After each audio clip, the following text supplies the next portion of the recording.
জামালপুরের মহাসড়ক দাপিয়ে বেড়াচ্ছে অবৈধ আর অনিয়ন্ত্রিত বিভিন্ন যানবাহন। এতে প্রতিনিয়ত বাড়ছে দুর্ঘটনা। ঈদযাত্রায় দুর্ঘটনার সংখ্যা আরও বাড়ার আশঙ্কা করছেন চালক ও যাত্রীরা। এই বিষয়ে কঠোর পদক্ষেপ নেওয়ার দাবি তাদের। তবে পুলিশ বলছে ঈদযাত্রা নিরাপদ করতে এসব যানবাহনের বিরুদ্ধে ব্যবস্থা নেওয়া হচ্ছে। আনসারি সুমনের তথ্য ছবিতে প্রতিবেদন।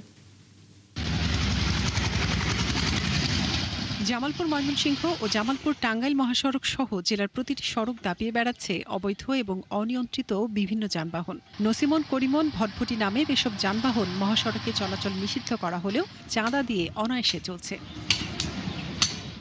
এলাকার মানুষ বলছেন, প্রশাসনের কোনো বাধা না পাওয়ায় দিন দিন এসব যানবাহনের সংখ্যা বাড়ছে আর অনিয়ন্ত্রিতভাবে চলতে গিয়ে বাড়ছে দুর্ঘটনা। এদের সাথে যোগ হয়েছে নতুন আতঙ্ক বালুবাহী ট্রাক। কোনো রকম সতর্কতা ছাড়াই নদী তীর থেকে মহাসড়কে উঠে যাচ্ছে ট্রাকগুলো।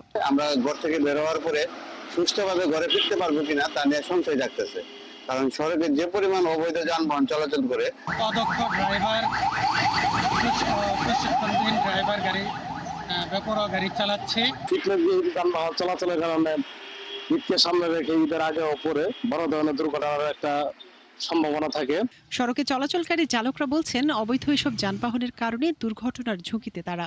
দ্রুত এসব নিয়ন্ত্রণ করতে না পারলে ঈদযাত্রায় দুর্ঘটনার সংখ্যা বাড়বে। বালু দিয়ে উড়ে রাস্তাঘাট গাড়ি ঘোড়ার সামনে খুব সমস্যা বেড়ালে, এই কারণে মনে করেন গাড়িগুলো চালাইতে অ্যাক্সিডেন্ট বেশি, দুর্ঘটনা ঘটে। এই যে বটবটি করে গাড়িগুলা এগুলা যদি এর আগে পরে বন্ধ থাকে তাহলে আমাদের গাড়িগুলো চালাইতে সুবিধা হবে, দুর্ঘটনা থেকে আমরা একটু রেহাই পাবো।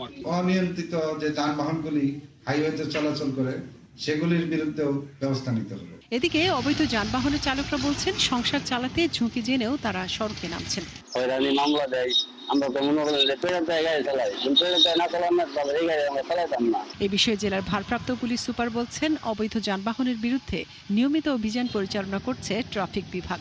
ঈদযাত্রা নিরাপদ করতেও বিশেষ ব্যবস্থা নেওয়া হচ্ছে। ঈদের আগে এবং পরে মানুষের চলাচলকে নির্বিঘ্ন করার জন্য এই যে অবৈধ যানবাহন আছে, এই যানবাহনের বিরুদ্ধে আমাদের কঠোর অভিযান চলবে। আশা করছি আমরা আমাদের এই কঠোর অভিযানের মাধ্যমে আমরা অবৈধ যান চলাচলকে একেবারে শূন্যের কোঠায় নামিয়ে আনতে সক্ষম হব। ঈদকে সামনে রেখে সড়ক মহাসড়কে দুর্ঘটনা রোধে সরকার আরও কঠোর পদক্ষেপ নেবে, এমনটাই আশা করছেন যাত্রী ও চালকরা।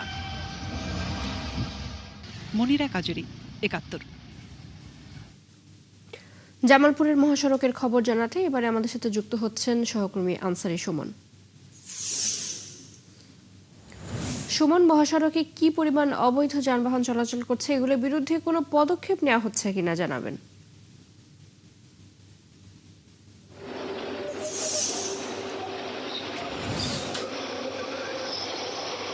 চৌধুরী, আপনাকে ধন্যবাদ। জামালপুর আঞ্চলিক যে মহাসড়ক জামালপুর ময়মনসিংহ এবং জামালপুর টাঙ্গাইল যে জাতীয় মহাসড়ক, সেটি সহ জামালপুরের প্রত্যেকটি উপজেলা এবং স্থানীয় সড়কগুলোতে কিন্তু এই অবৈধ যানবাহনের সংখ্যা বেশি এবং এটি প্রতিনিয়ত বিপুল সংখ্যক এই অবৈধ যানবাহন কিন্তু সড়ক মহাসড়কগুলোতে সবসময় চলাচল করছে। এই চলাচলের কারণে যানবাহনের চলাচলের কারণে যেমন মহাসড়কের পাশাপাশি স্থানীয় সড়কগুলিতে কিন্তু সারা বছর একটা ঝুঁকিপূর্ণ অবস্থা বিরাজ করে এবং এই অবৈধ যানবাহনের কারণে প্রতিনিয়ত দুর্ঘটনা ঘটে। মহাসড়কে চলাচলকারী যেসব যাত্রীবাহী বাস রয়েছে এবং অন্যান্য যে যানবাহনগুলো রয়েছে সেসবের চালকরা কিন্তু সারা বছরই একটা অভিযোগ করেন, এই অবৈধ বটবটি, নসিমন, করিমনের কারণে সড়কে প্রতিনিয়ত দুর্ঘটনা ঘটছে। কিন্তু এটি রোধে প্রশাসনের পক্ষ থেকে কিন্তু বড় ধরনের কোনো ব্যবস্থা কখনোই নেওয়া হয় না। যদিও মাঝে মধ্যে চেকপোস্ট বসিয়ে বা পুলিশ বিশেষ অভিযান চালিয়ে এই যানবাহনগুলোকে কিছুটা জরিমানা করা হয়, কিছুটা আটক করা হয়, আবার পরবর্তী সময় কিন্তু সেগুলো কিন্তু আবার জরিমানা দিয়ে ছাড়িয়ে নেওয়া হয়, আবারও সেগুলো রাস্তায় নামে। এই যে নিয়ন্ত্রণহীন যে চলাচল, সেটির কারণে কিন্তু প্রতিনিয়তই এই অবৈধ যানবাহনের সংখ্যা বাড়ছে এবং স্থানীয় যারা চালক রয়েছেন তারা একটি বিষয় সবসময় বলেন যে সড়কে বৈধ যানবাহনের চেয়ে অবৈধ যানবাহনের সংখ্যা কিন্তু অনেক বেশি।